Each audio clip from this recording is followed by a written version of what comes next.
Well, good morning, everyone, and welcome to our 8th session of Intentional Tuesdays. I'm April Benitolo, and I think I speak on behalf of our entire Momentum team when I say I am really glad that all of you are here. And I know it's going to take some people a little bit longer to join in and filter in through the waiting room. So as you pop in, our team's going to engage you on the chat and welcome you to this session of Intentional Tuesdays. We are really proud of everybody for making time for this today. Not only is emotional intelligence an incredibly important topic, and leveraging it can make all the difference to your success in your career, but also it says something very strong about you when you take the time out of your day, and I know you get bombarded with lots of invitations to webinars, but when you're taking this time out of the day to invest in yourself and invest in your career, it really says a lot about how you approach your life with intention. So congratulations for that. If you are joining us for the very first time, welcome. We have had an extraordinary amount of success with these webinars. We've had close to 100 participants in every one. So we are thrilled that there's been that great of a reception out there in the community. And if this is your first time, know that we have recorded in some form or fashion most of the previous sessions that we've done with Intentional Tuesdays. A few of those are audio files, a few of them are video files, and some of them have handouts. But there's some sort of an artifact of each of the prior sessions. And Allie Haynes, who is our fantastic intern from UAB, who has been diligently working on this series with us, is going to share down in the chat box the link that you need to go to in order to get to some of those past sessions. So if it's your first time, welcome, welcome, welcome. If you're returning, but you might have missed some of those prior sessions, you may want to go out there and check those out in that link as well. So as most of you know, the sessions that we're covering through Intentional Tuesdays are all sessions that we had covered at our biannual conference in March, the last event to be held at the BJCC before the COVID shutdown. As a result of it being on the cusp of COVID and the shutdown, and because UAB is comprised so much of first responders in the situation of a health pandemic, UAB made the really difficult decision to not let any of their people who had purchased registrations to the conference actually attend the conference. And that unfortunately included a couple of our session speakers, and one of those was Dr. Ann Larson. So we're super excited that she is able to join us today via Zoom and still deliver this content. So you're actually getting something today that people at the conference didn't even get. So that's kind of cool. I will share a little bit about Ann. We got to know Ann really well as she was one of our participants in our executive program last year. And I'll tell you that Ann probably contributed almost as much as she gained from the program. She was very vocal during our class sessions, very supportive, and her expertise in training and organizational development really, really showed through in her Momentum class experience. So we got to know a very real and honest Ann Larson, and she is just a beautiful person inside and out. Not only that, but she has 25 years of executive healthcare experience and a pretty impressive list of degrees as well. So a Bachelor of Science in Industrial Engineering, not something that a lot of women my age pursued at that time. She has an MBA, and she also holds a doctorate in organization change. So she's been at UAB for a number of years, and Allie, if you will, share the link to Ann's official bio in the chat, if you haven't already. And in addition to designing the training and development for tens of thousands of employees at UAB, Ann also finds time somehow to do, excuse me, to do volunteer work. So she does volunteer work for an organization called Hub. She has done past work with an organization called Hope's Door, and she volunteers, as she's doing today, with Momentum. So we are very grateful, and we thank you for being here with us today, Jean Ann. I do want to remind you that during the session, you can post any questions that you have down in the chat box. Please make active use of that, because we're going to save some time at the end for Jean Ann to be able to answer those questions. And you can either send them to everybody in the chat box, or you can also direct those privately to Allie Haynes, and she'll be reading those questions to Jean Ann at the end. So Jean Ann, thank you so much for being here this morning to share your expertise with us. And I'm going to give it over to you. Right. Thank you so much, April, for your very kind introduction and your very kind words. I had to sort of chuckle. You said, oh, you're vocal in the sessions, which basically means probably I was talking more than I should have. But it was you know, there are always those people we have to draw it out of, but you are always, you know, at the ready to give an answer. So we're grateful. Now, as a facilitator, I sometimes feel your pain. But I would also echo what April was saying. You know, kudos to all of you who took the time to join this call. Sometimes we get so busy doing other tasks and fulfilling all the roles that we play that we forget to take care of ourselves. And part of that is, you know, developing our own mindsets and our own learning. So welcome to all of you to this particular session. So the topic is emotional intelligence, but I talk about power to change, because our ability to manage change and deal with all the stuff that's going on in our life can be enhanced by really improving our emotional intelligence. Today, in the brief time we have together, I want to give you an overview of emotional intelligence. And for some of you, you've probably read a lot, and this is kind of a reminder or a reconnection with this body of knowledge. I find it's a particular body of knowledge that I like to reconnect with from time to time. I also want to make sure that you get something out of it. So I want you, as we go through the session, to really think about, okay, what is one thing I can work on that will help me leverage my emotional intelligence? And if I've done my job at the end of the session, you'll also probably have some good ideas on some practical things that you can actually do to do this. Emotional intelligence is like so many topics that we explore in leadership development. Intellectually, you're all smart people. You get this, you read the book. But if you're like myself, sometimes the hard part is executing and actually doing those things that you've read about. So I want to make sure that I give you a little bit of not only food for thought, but something practical. So a question for you all, and it's a bit of a rhetorical question, but who is the hardest person to manage? Think about that. And then you might right away say, oh, my teenage son or daughter. You might say the person across the hall. But really, I would submit to you that for many of us, the hardest person to manage is ourselves.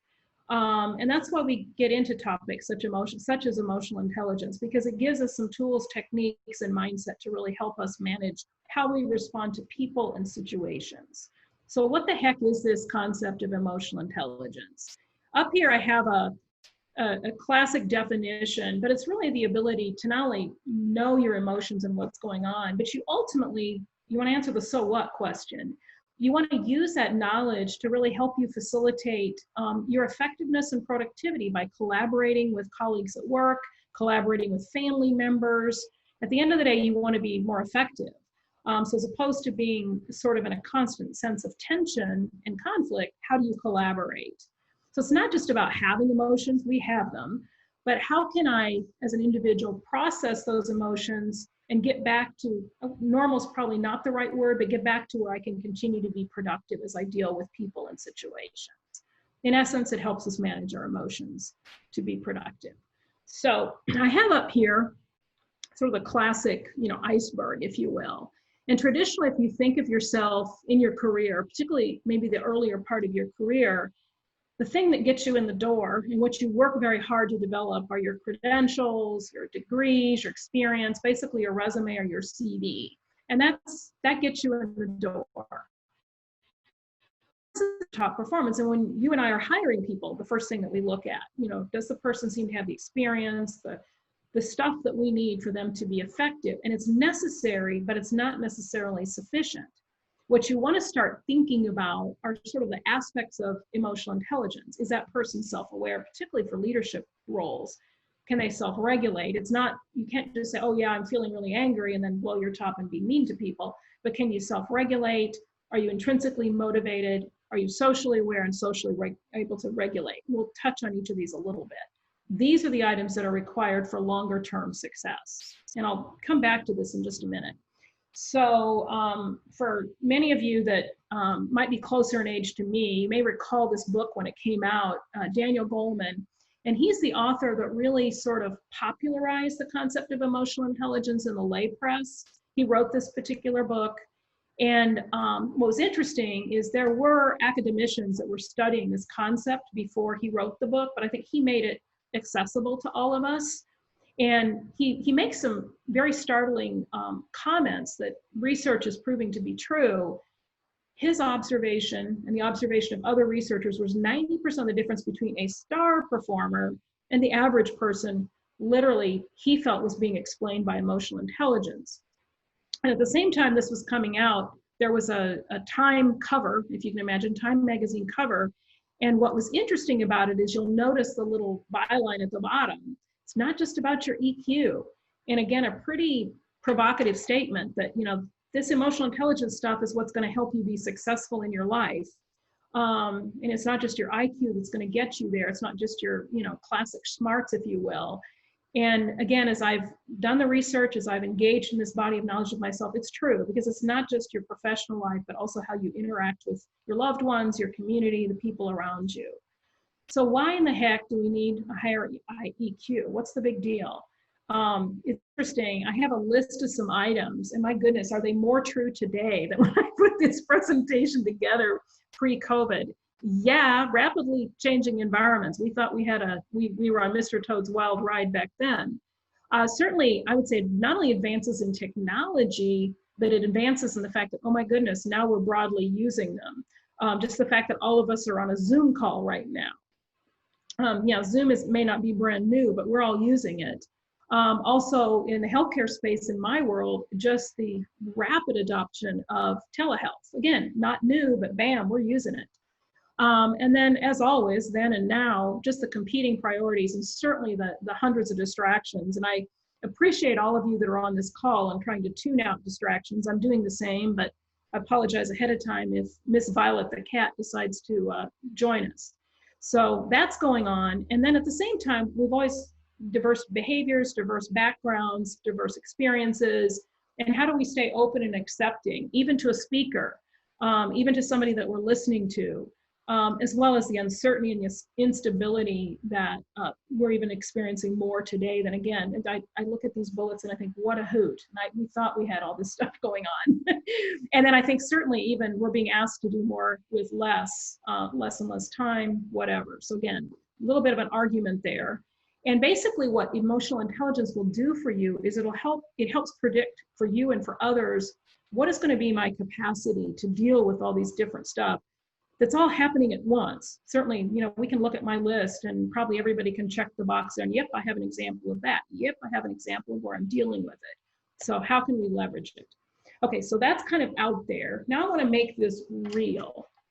So most of you, if you're like myself and others on the call or the Zoom call, you probably had a really, really awesome boss that you just remember fondly and maybe made a huge difference in your life. You may have a worse boss that you're just like, okay, I got through that. I don't need to do that again. So whether or not you thought of it as emotional intelligence, they certainly had behaviors. So I want you to think of that best boss that you ever had. And in particular, what did they do and how did they make you feel? And I want you to at least think about that. If you're so inclined, please chat, you know, some of your answers if you want to share. But think about that awesome boss for just a minute. And just tell me, you know, what about that boss? How do they make you feel? Okay, let's see. Not seeing a lot of chatting. Yeah, took the time to understand. Thank you, Natasha. Somebody's speaking out. They make you feel valued. One of the best bosses I ever had, he not only believed in me, but trusted me to do stuff that quite frankly was probably above my job description. It was a little scary, but you know what? I did it thanks to him. Oh, potential, yes. Empowered, I mean, you get it. So, I mean, think about that boss. And I would argue that the higher we can develop our EQ, we can become that boss for everybody that we work with. And they don't even have to be people that directly report to us. So that's the best boss. So that's wonderful. Yeah, best boss pushed you, inspired, guided and direct, held you accountable, absolutely. Gave you opportunities to do new things, you know, thank you. I mean, these are awesome. So again, keep that in your mind. And then for a minute, I'm going to be a Debbie Downer. I want you to go to the other side of the screen and think of, what about that worst boss? What did they do and how did they make you feel? And I want you to think of it as, what are some things that I need to avoid doing?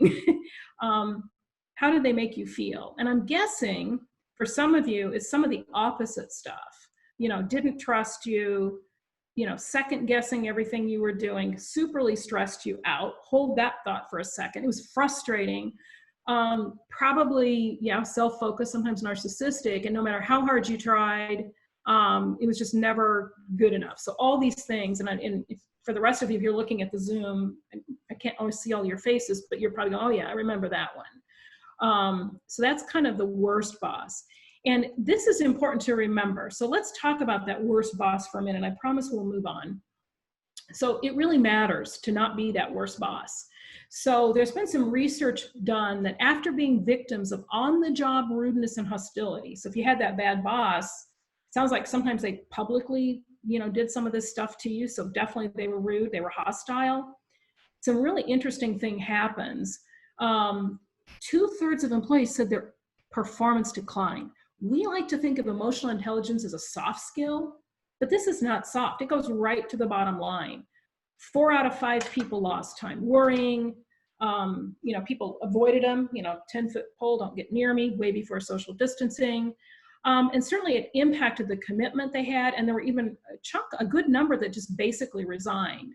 Very difficult stuff, and it impacts the bottom line. The other study that I recently saw too, and I don't have it in my slide deck, but not only do you have to be the victim of this behavior, if you observe the behavior.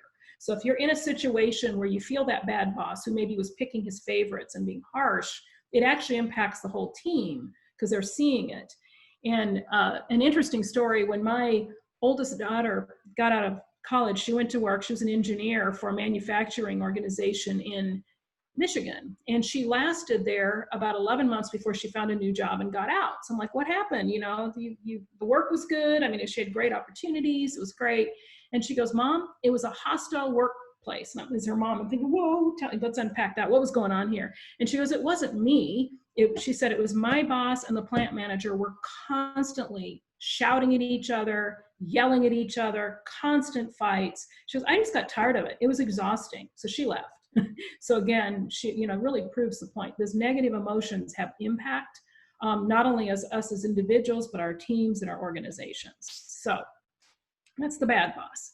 I think another more important thing is we make our way through the world. I love this quote by Maya Angelou. You can be, and this is kind of like, you can be really, really smart. And as she says, doesn't really matter what you say.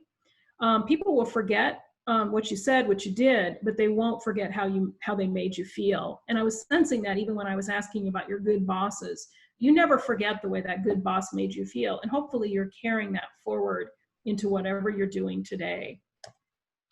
So I want to do a quick exercise, and I'll have to trust you on this, but we want to unpack emotions and how we perceive them differently. So if you could take out a piece of paper, again, I can't see your piece of paper. It could be the back of a napkin for all I know, but I want you to just quickly number it 1 through 10. What I'm going to do is I'm going to go through a series of images very, very quickly. And I want you to write down a word that just pops into your head or a reaction to that word when you see that particular image. So again, piece of paper 1 through 10. And I'm going to go ahead and start because we're going to move through this really quickly because I want your first impression. Your first honest impression. So image number 1, write down your word or your reaction. Okay. Image number 2, write down your word or your reaction. Excellent. Image number 3, write down your word or your action.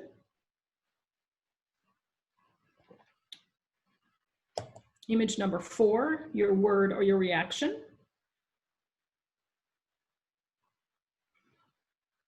Number 5, your word or your reaction. Image number 6, your word or your reaction.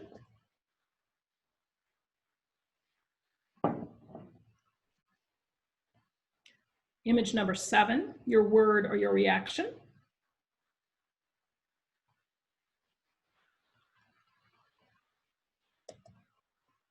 Image number 8, your word or your reaction. Image number 9, your word or your reaction.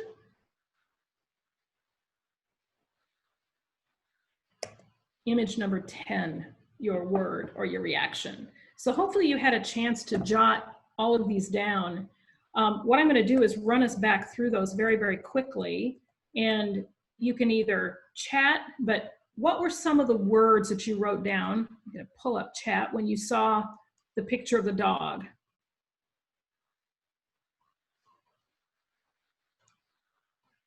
Cute, sad, lonely, sweet, sad. Very good. Your melancholy. Oh, these are great. Late nights. That's a story. Typical reactions. What's interesting about that is I'm guessing that depending on how you view the picture, you reacted differently. And you're going to see that in some of the subsequent pictures. So even when we're experiencing something, we will have different reactions. And I'm guessing some of it's based upon your experience. So number 2, how did you react to number 2? Find my chat. Yeah, terrifying, scary, holy smokes, devastation. And most of us react that way to this particular photograph. What's interesting is I did this session several years ago, and a colleague was in the audience who actually had been a first responder. And he noticed something interesting. If you look at the house, there's an A. So his word was training. And we're all like, what? What do you mean training? And as a first responder and a firefighter, he was trained to go and assess. He says, Jean Ann, there's no toys, there's no car out front, there's no people, because he's instantly trying to assess who might be in that house that's on fire. The fact that it's an A, it was basically in a firefighting training simulation area. So again, based upon his experience. So we might have judged him. His name was Brian, and thought, well, Brian, how can you not be horrified when you see this picture? What's the matter with you? Well, he had a different experience that he brought to the table. So that one sort of makes the point. So we'll look at 3. What are the kind of things that you saw in picture 3? Again, we'll have some similar things, no doubt. Yeah, ouch, concerned, pain, agony. Yeah, it's just, you can just see it on his face. And those are the kind of things that you'll see. I'm so sorry. And some people, you know, maybe if you're a runner, you think about, oh my gosh, he had this incredible dream. He was at the Olympics, let's say, and you sort of tell yourself a story about it. So again, different reactions. How about number 4?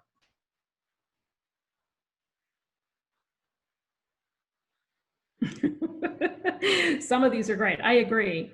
Angry, tension, what a jerk, hostility, you know, get back. So those are the kinds that we see. But again, making my point earlier, what you observe is invoking some sort of an emotional response. So very good. Thank you for making my point. How about this little fella? What kind of things did you say about him? Joy, absolutely. Many people say joy. He's cute, laughter, funny. You know, it's sort of a happy picture. So far, nobody has given me a less than happy response. So I think that's awesome. How about this one? Yeah, very proud, glory, achievement, excellent thoughts too. So now I found out this is a real photograph. I do not know the name of the athlete, but when I presented this to a group of grad students at UAB, there was a lady who indicated that she knew this athlete's name and she was a silver medal winner. So pretty cool. So it was a true achievement for her. Whoops, went too fast. How about 7? Picture of the bride and groom. Congratulations, I love it. Commitment, sweet, joy, romance, happiness, love. Oh, very tender. Okay, these are great, great observations. Home, okay, that's interesting. Very good. Okay, that's 7. Whoops, I keep going too fast. How about this little girl? Absolutely. She's having a blast. And most people enjoy looking at her. It's silly. Now, it's funny, there was a lady that was in a session that I did, and she had 2 toddler children. And this was many, many years before COVID. And her comment was, oh no, germs, child is going to get sick.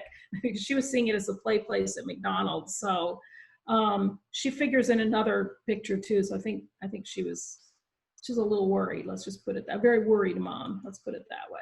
How about this picture?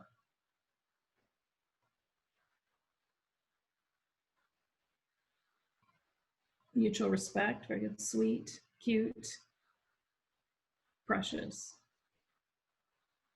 I don't know if it was JFK or not. That's a good question, but adorable, kindness, curiosity. I did hear, again, from one of my participants once that this actually was, I don't know what year, but it was supposedly photograph of the year. And you do wonder what the context, it makes you want to learn more. Okay, last but not least, whoops, how about this photograph?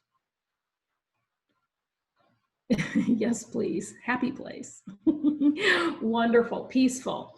Again, back to the dear lady that was worried about the McDonald's play place slide. She commented, her word was something like fear or oh no or watch out. And we're like, what? You know, it's a very peaceful, looks like a bay. Apparently, she had recently returned from a trip to Australia with her family and those toddlers again, one little boy. And apparently, as they were going across a bridge like this, I find it hard to believe that a wave came along, but apparently the little boy, you know, was kind of leaning over, a wave came and she grabbed him literally by the ankle. So this had like traumatized her. I'm showing this photograph, we're all enjoying it. We're thinking, yeah, when will we be able to go to places like this? So the point of all this is we have different perceptions to the emotions that are happening to us. We're fairly consistent, but we're going to see things differently based upon our own experiences, and they're all valid. We have a reason for seeing it. So, you know, why might we see it? And it's an argument for, you know, especially when there's high emotions, how can you reach out and try to understand how people are reacting? There's probably an incredible story, especially if the reaction is maybe different than what we think is the quote unquote correct answer or correct reaction. So I want you to consider that. So how does this EQ stuff work? And, you know, why does it have such an impact upon us? Again, I have to be cautious because I'm an engineer, not a physician, when I talk about this, but literally emotions affect our brains. You know, in terms of, you know, we have this kind of slow brain, fast brain, and that prefrontal cortex is where we consider, we think, we're more logical, we kind of think about it. And the longer route is because it's the slower thinking. The amygdala, on the other hand, it's a quick reaction, it's emotional, it's probably the reason we have survived as a species. You know, saber-toothed tiger, I'm not going to sit around and debate what my reaction should be, I'm out of here. So again, it's close to the spinal cord. So this impacts us when you think about stress and even high and low emotion. So as it goes, and as my friends in neurology would tell me, when you have low emotion, or I'd even say some fairly positive emotion, you can actually think more clearly. That higher cortex can be brought to bear. However, high emotion, and if you look closely at the list I have there, they're not all necessarily bad, but it kind of disables your thinking and immediately goes right through the amygdala and you react to it. Furthermore, you have a stress response. And I'll start out with kind of the good one, or start out actually with the bad one. So you feel stress, it starts there. Maybe you're feeling that fight or flight reaction. It starts moving through your entire body. And probably everybody on this call, we know, okay, when I feel a certain thing, for example, for myself in my neck, I'm stressed, something's going on. Well, as it manifests, it impacts our entire body. And then what happens, and again, the physicians will agree with me, is not good things happen. My blood sugar goes up, I may get higher blood pressure, I certainly get tense. And if that's happening to me all the time, it really, really matters. And why we link this to emotional intelligence, if you can channel your emotional intelligence, it can help you with this stress response. And the reason you care, and not only for your own physical well-being, which should be your number one priority, is it does basically decrease cognitive performance. Fancy way of saying you can't think straight. And you tend to overgeneralize or exaggerate. You always say that to me when I do X. Well, maybe they said it twice. Respond defensively. Little things get on your last nerve. And we've had these days. I know I've had these days when this has happened. And again, when we're acting that way, yeah, we're going to struggle to get along with people, and we simply can't perform. And we're more likely to blow up when we're under a lot of stress, causing negative behaviors. That's why I literally advise, almost preach to people, take good care of yourself, physically and mentally, so that you can really manage the stress in your life. On the other hand, what you want to take a look at is the relaxation response, which also affects the entire body. Again, you can use more EQ. They're sort of symbiotic. You can be more creative. Immune function. I mean, how would I not want this? I mean, if I put this in a pill and I did the studies and said it would actually work, everybody would want this pill. And the real pill is managing your stress and managing your emotional intelligence as much as you possibly can. So, and again, if we still think this is soft skills and doesn't really matter, this is the kind of person I want to be. These are the kind of people I want on my team. These are the kind of people I want on my organization. They're intrinsically motivated. Wow, they can think even better, logically, rationally. They're more creative. They can handle the stress that comes up. They can take risks. And they're willing to learn new stuff and collaborate. So, I mean, hello, this is the highest level of productivity. This is the kind of place that we all want to work. So if we can support each other, this is what we can do. So, okay, now I've sold you a little bit about emotional intelligence. So now, so what, Jeanne? What is it, and how can I employ it to do all these great things that you've just told me about? There's basically 5 dimensions of EQ. There's some other models out there with 4, but we generally work with 5. And there's kind of 3 in the self realm. Let's start with yourself. Self-awareness, self-regulation, and motivation, particularly intrinsic motivation. And then externally, it's how we show up. Do we show empathy? Do we have social regulation within teams and groups of people?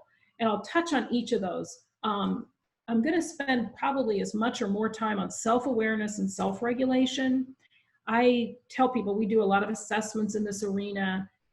No matter how good I have found a person's emotional intelligence, probably the thing you continuously work on and reconnect with is self-awareness and self-regulation. And I'll explain that a little bit more. So whether or not you've ever had an EQ assessment or not, this is something that's good for all of us. It's also, I talk about the fact that it really kind of compounds in a good way your effectiveness, because as you work on self-awareness and self-regulation, it really kind of lifts the rest of your emotional intelligence. So self-awareness, it's a little bit more than you might think. So certainly you want to understand your moods and your emotions and the fact that you're having them, but also how do they impact others? I might be very angry in the moment, but if I do this or if I say this, what's going to be the impact on other people?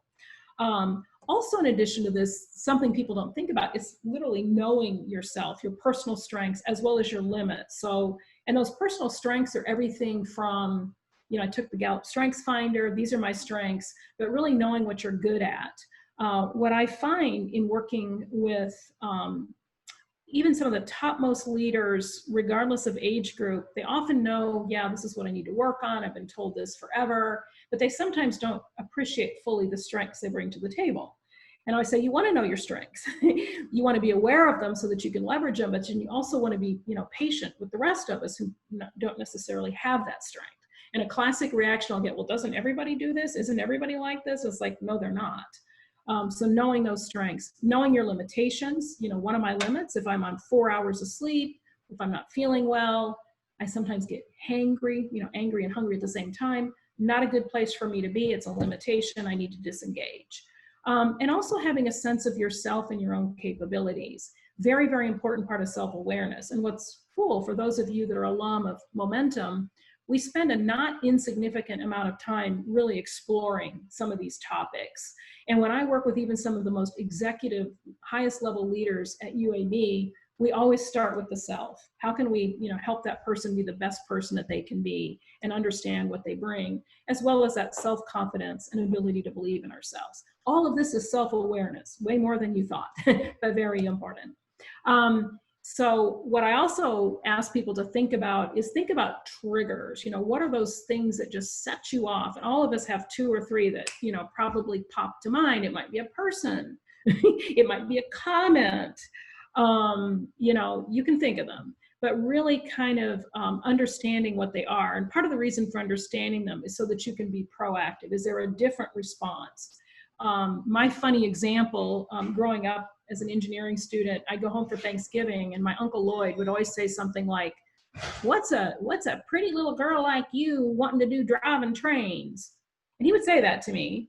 And it used to upset me the first couple of times, but after a while, I just went with it. Oh, Uncle Lloyd, you should drive trains. It is just the coolest thing. You can see the country, you're way up high, blah, blah, blah.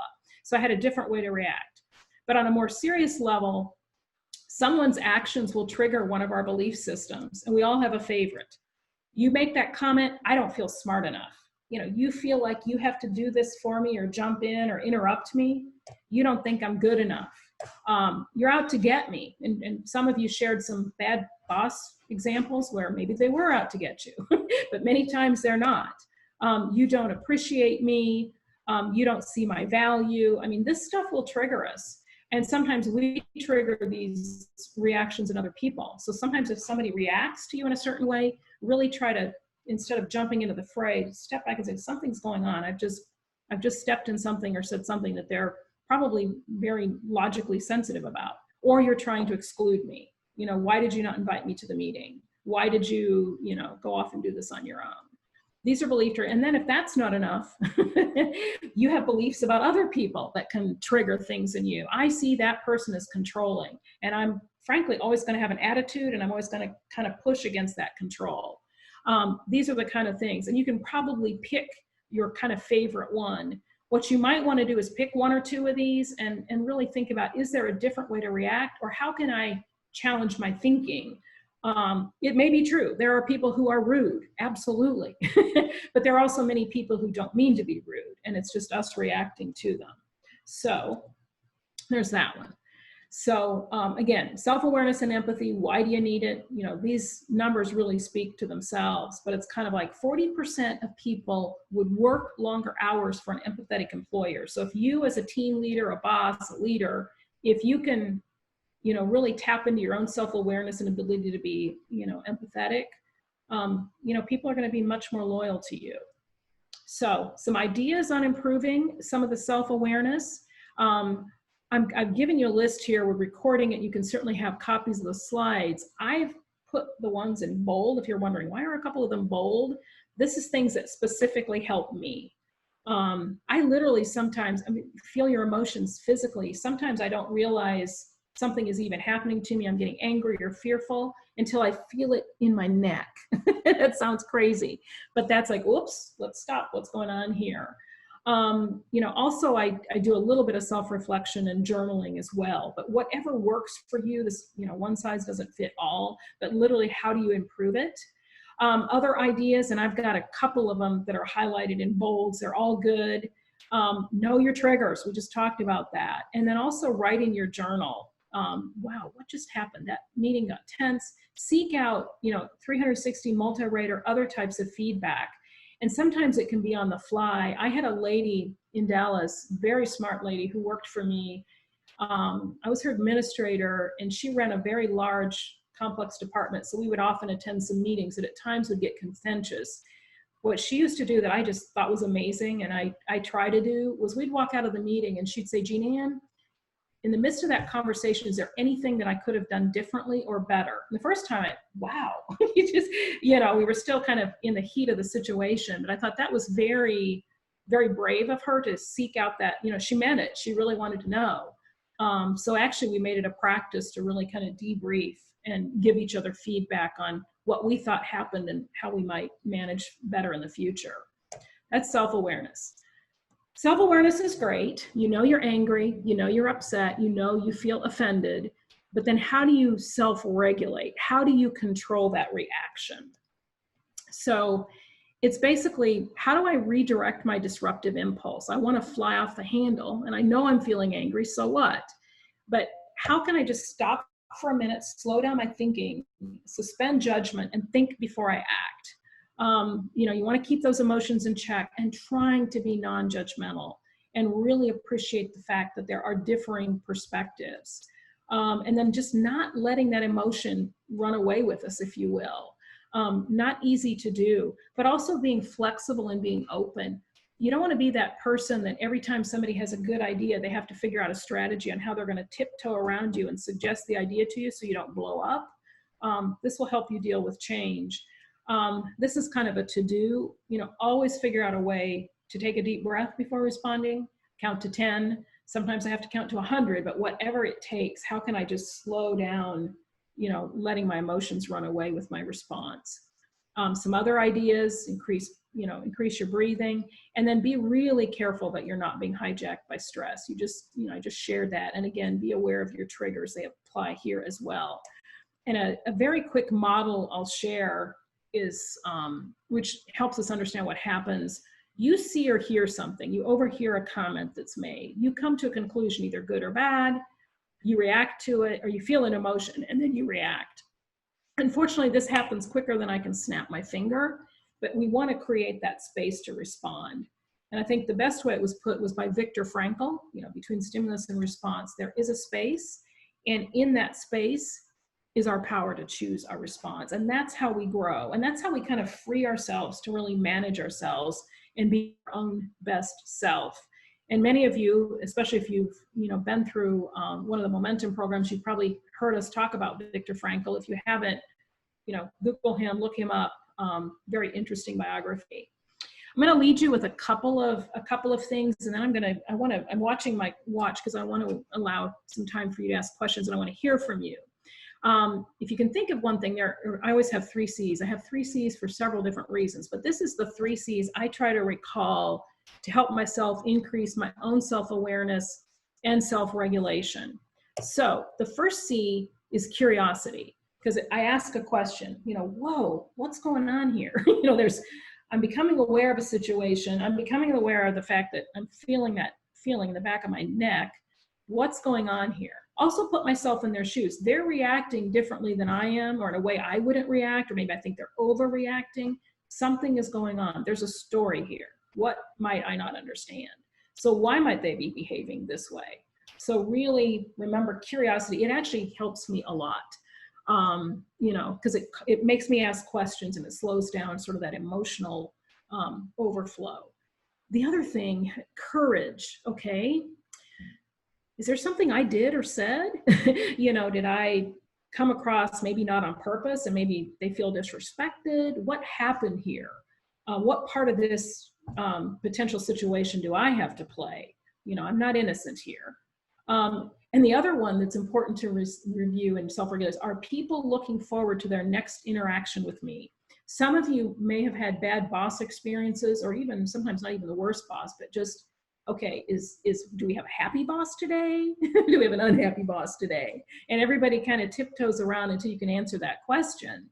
Or if it's the person, no matter what idea you have, no matter what thought you have, they just shut it down. So again, have the courage to say, what's my role here? And then last but not least, are there some new behaviors that I need to maybe think about changing?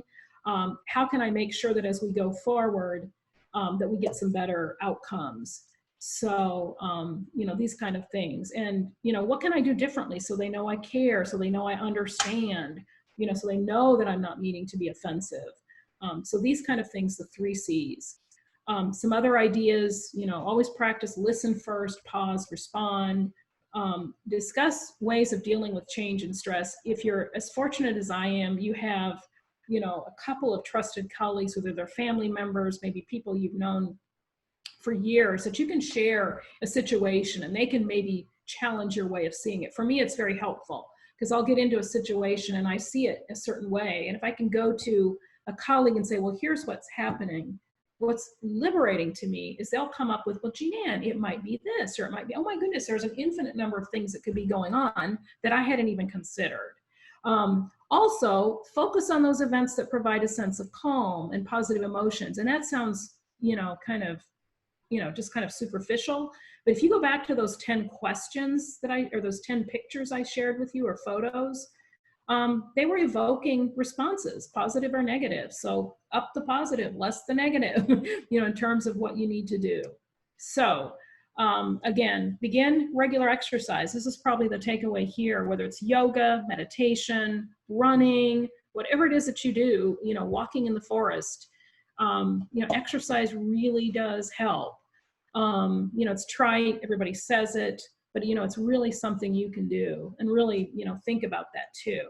And I have a few minutes, so we're going to share these slides. The rest of it gives an overview of the rest of the models that you can kind of walk through, which I will share. But I want you to start thinking about, based upon what we've discussed, what are some things I can do? And I've shared some really general ideas, focus on the other person, make eye contact, pay attention to nonverbal cues. Some of the stuff that maybe our mothers and our grandmothers may have told us to do, they were right. And use humor appropriately. Laugh at yourself, be creative, take hardships in stride. Try to resolve conflict positively in trust building way. Is this a hill I want to die on? And maybe the person in the relationship is much more important than the issue usually is. Choose your arguments, and most of all, forgive others and forgive yourself. So I want you to think about this. I'm going to open it up for questions, and then also, if you're so inclined, not only should you chat your questions, but if there's one thing that you would commit to trying to do as a result of this discussion, that would be great. Looking at chats. All right, so the first question we have is, what are some good interview questions to better understand the emotional intelligence of a potential or future boss? Very good question. First of all, definitely do this using behavioral questions. So you might ask them something like, tell me about a time where you disagreed with maybe what your colleague wanted you to do, to the point that, you felt like you weren't being heard, you felt like they didn't respect you. How did you respond? And then sit quietly. Those kinds of questions. Tell me about a time when, and sort of describe some of those negative behaviors and see how did they respond. So hopefully that helps. Another question is, how can I use emotional intelligence to manage up, like when your manager doesn't have a very high emotional intelligence level? Wow.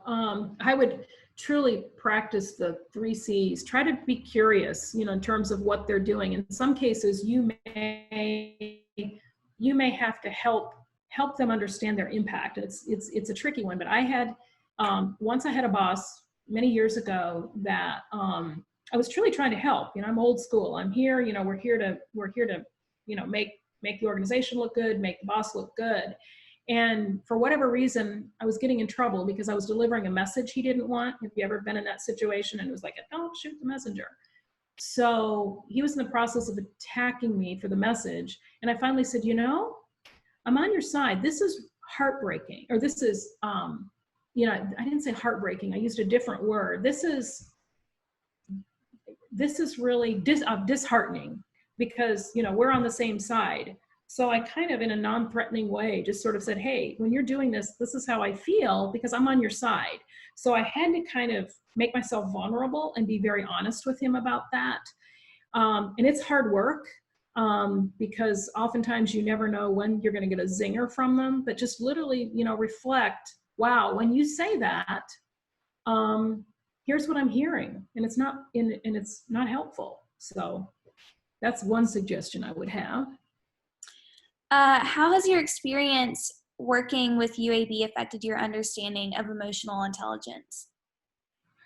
Wow, that's interesting.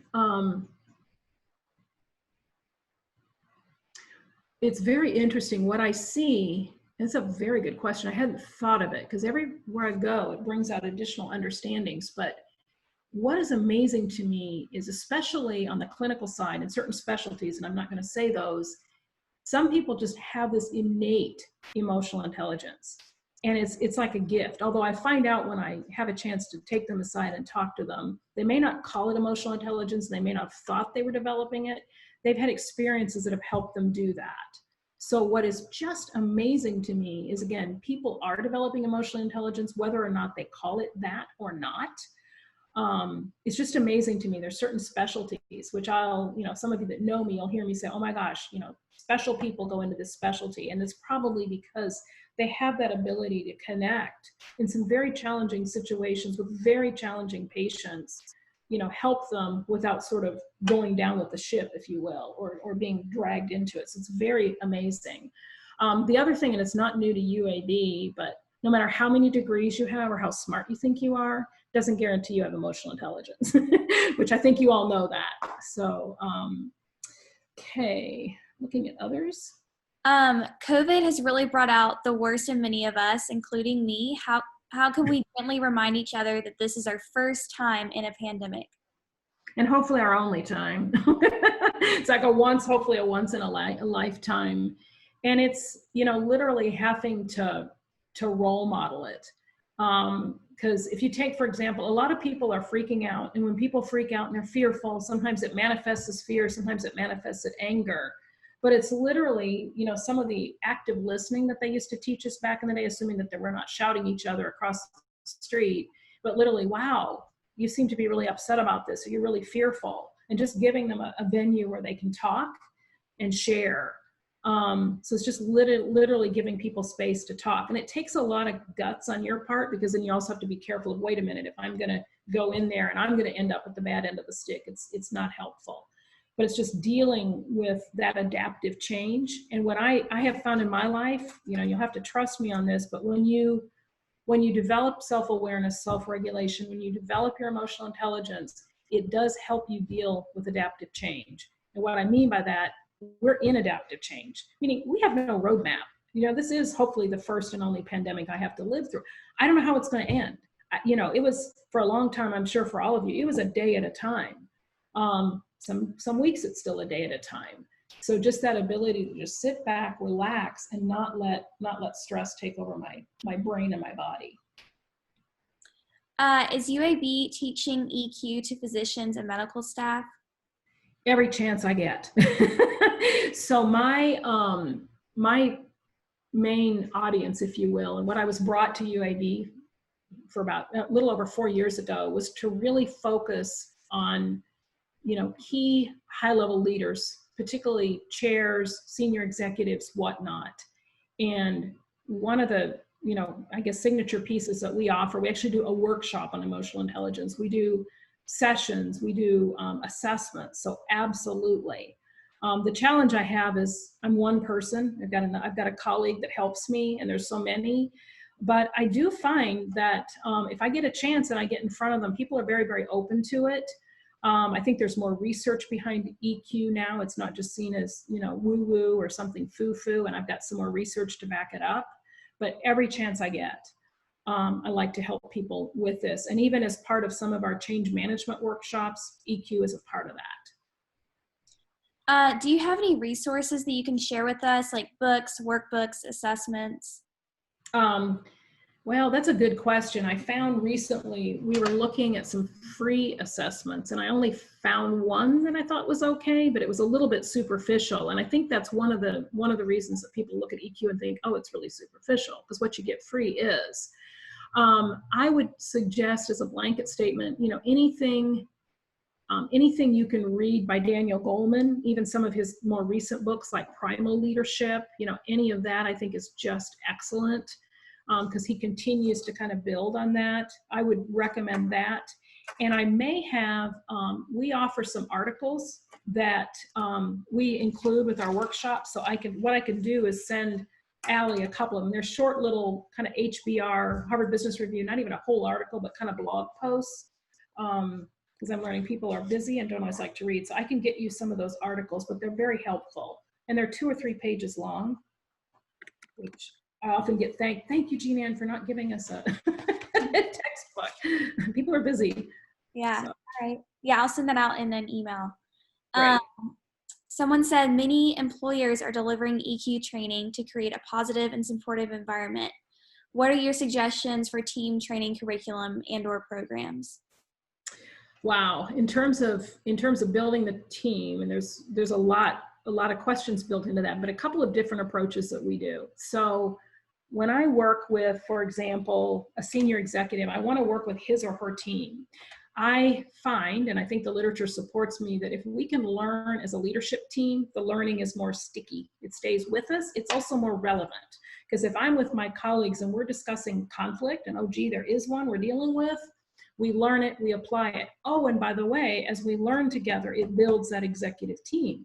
So even when I'm working, for example, with a chair and his or her direct reports, I like to work with that entire team.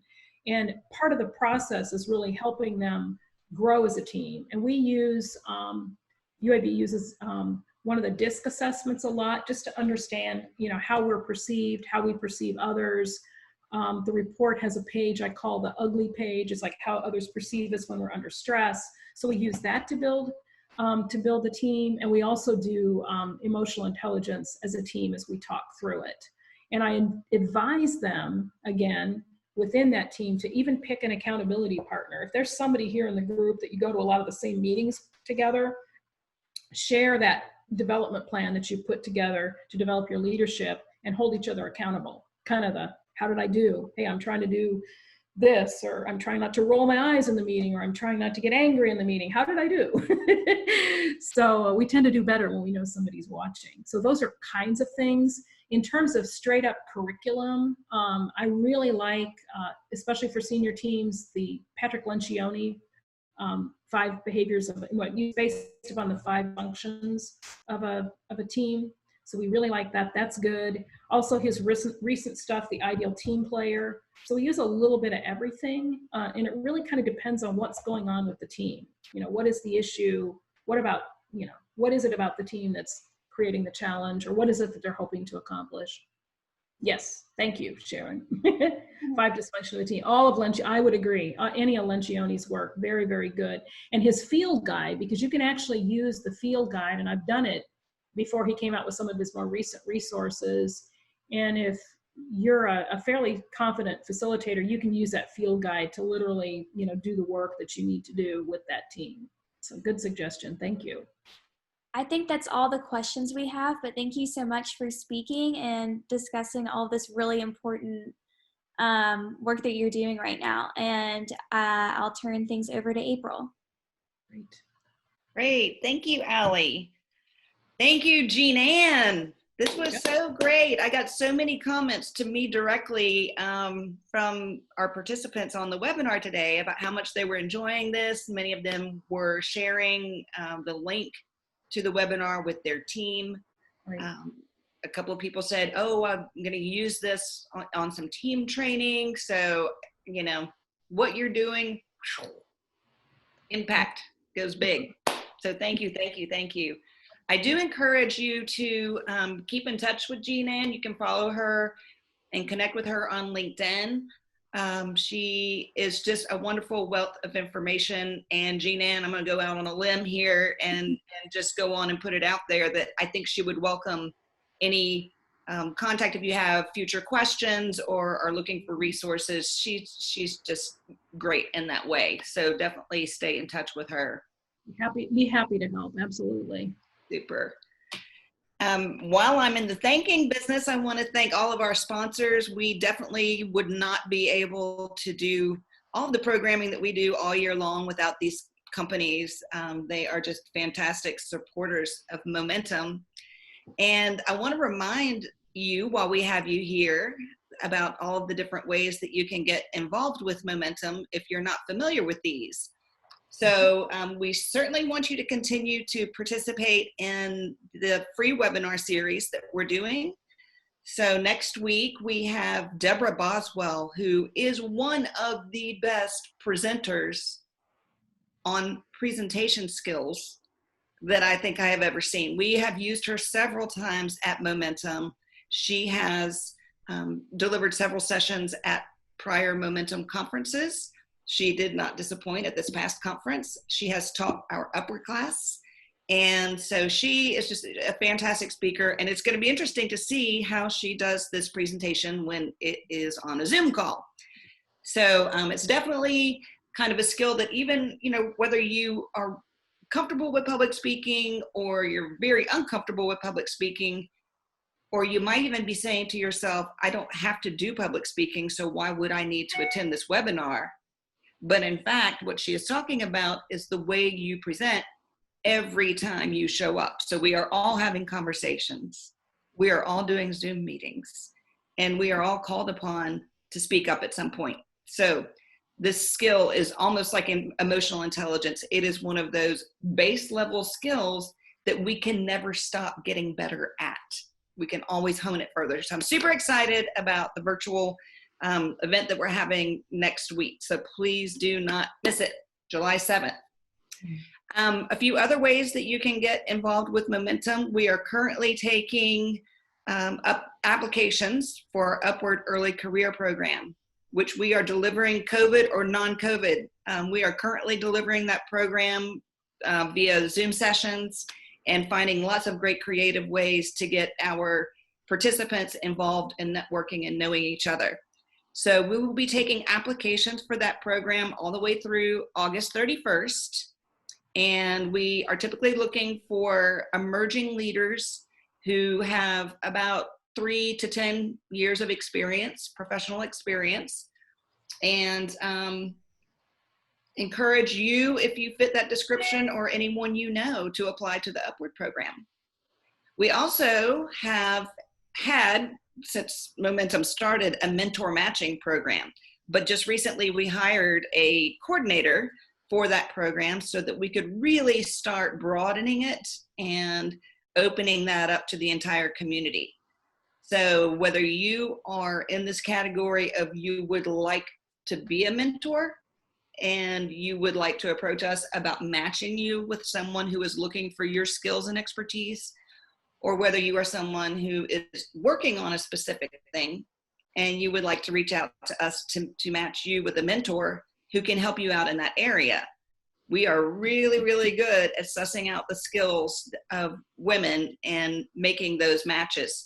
Allie is sharing the link to both of our the applications for the Upward program and to the mentor matching program.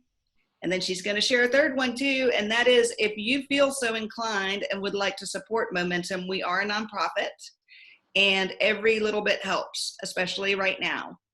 So whether you can give $25 or $250, it would be so great. And she's going to share the link where you can give a one-time donation.